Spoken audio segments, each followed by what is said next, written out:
ভাইজান তুমি জানো আমার কিছু টাকার ব্যবস্থা করে পাঠাও ভাইজান। এই জায়গায় অনেক শীত, এই জায়গায় ডিউটি করার কষ্ট হয়ে যেতেছে ভাইজান। তুমি আমার একটা সোয়েটার কেনার টাকা পাঠাও, আমি বেতন পেলে পরে তোমার টাকা দিয়ে দেবো ভাইজান। তুমি জানো ভাইজান, না করো না, না করো না ভাইজান, তোমার হাতে ধরে এই জায়গায় ডিউটি করতে আমার অনেক কষ্ট হয় ভাইজান। তুমি তুমি তো বুঝতেছো না, অনেক শীত ভাইজান। হ্যালো হ্যালো এই স্যার। যে স্যার, কি ব্যাপার, তুমি এখানে ফোনে দাঁড়িয়ে কথা বলছো কেন? স্যার আমার ভুল হয়ে গেছে স্যার, আমি আর কখনো ডিউটি অবস্থায় ফোনে কথা কম না স্যার। এই কিসের ভুল তোমার? হ্যাঁ, তোমাকে এখানে টাকা দেওয়া হয় এখানে দাঁড়িয়ে থাকার জন্য, ফোনে কথা বলার জন্য? আমি বুঝতে পারছি স্যার, স্যার আমার অনেক বড় একটা ভুল হয়ে গেছে। আমি আর জীবনে স্যার ফোনে কথা কম না ডিউটি অবস্থায় স্যার, আমার মাফ করে দেন স্যার। না, আমি তো তোমার কোনো কথাই শুনতে চাই না। তুমি যেটাই বলো না কেন আমি তো মানবো না। বাই এনি চান্স কোনো গাড়ি যদি এখান থেকে কেউ চুরি করে নিয়ে যেত, তাহলে এর দায়ভার কে দিত? হ্যাঁ, কে দিত?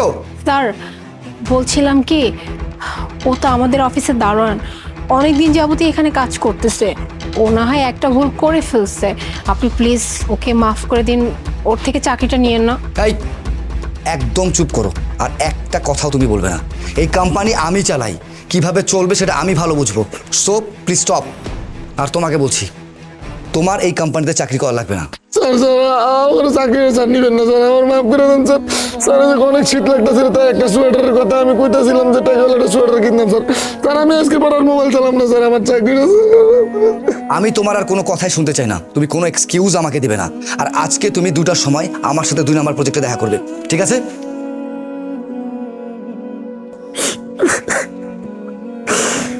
কি যে একটা ভুল করলাম, এখন তো শীতের লেগে চাকরিটা হারা নিলাম। এখন মার চিকিৎসা করাবো কেমনে? শীত সহ্য করে চাকরিটা করলে তো কিছু টাকা পেতাম, চাকরিটাও গেল। আচ্ছা ঠিক আছে, তাহলে আমরা এই প্রজেক্টে কাল সিগনেচার করবো। ও তুমি এসেছো? আচ্ছা 1 মিনিট দাঁড়াও। স্যার এই যে এই নাও, এই জ্যাকেটটা তোমার জন্য। স্যার এটা আপনি আমার লেগে আনছেন?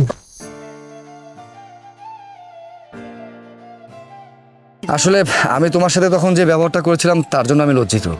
তুমি তোমার ভাইয়ের কাছে একটা সোয়েটারের জন্য এত কান্নাকাটি করছিলে, অথচ আমি তোমাকে অনেক ভালো মন্দ কথা বলে ফেলেছিলাম। তার জন্য আমার কাছে অনেক গিল্টি ফিল হচ্ছে।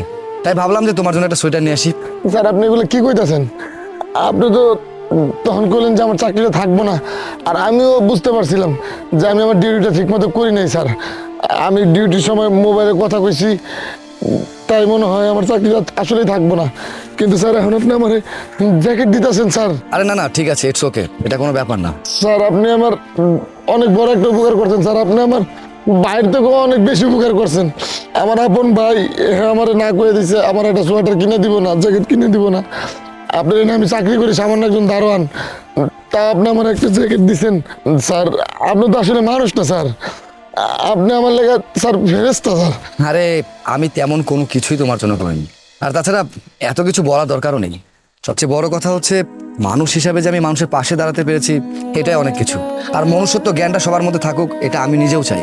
যার কারণে আমার সেই মনুষ্যত্ব জ্ঞান থেকে আমি তোমাকে সোয়েটারটা দিয়েছি। আর হ্যাঁ, এখন থেকে সব সময় মন দিয়ে ডিউটি করবে। হ্যাঁ, কোনো রকম ফোনে কথা বলা যাবে না। জি স্যার। ঠিক আছে, তুমি যাও, তোমার মন দিয়ে ডিউটি করো।